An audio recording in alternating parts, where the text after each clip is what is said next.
এই দই নিয়ে আসলাম ভাই, টাটকা দই। এই দিয়ে একটু শরবত বানিয়ে দেওয়া যাবে? হ্যাঁ অবশ্যই যাবে। আচ্ছা একটু বানাই দেন দিন। ওকে ভাই।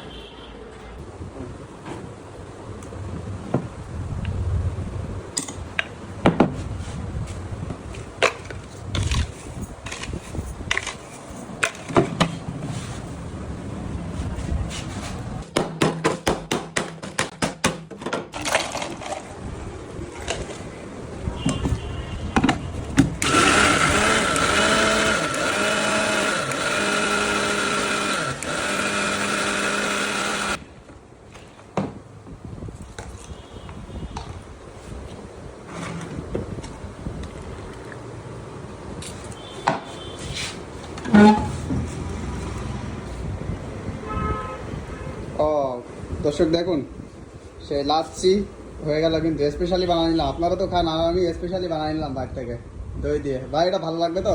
অবশ্যই। ভাই কত টাকা ভাই? 30 টাকা। 30 টাকা, তাই না? খাইতে আসলে কত আসতে হবে? খাইতে আসলে আসতে হবে জামে কলোয়া কেন্দ্রীয় জামে মসজিদের গলিতে।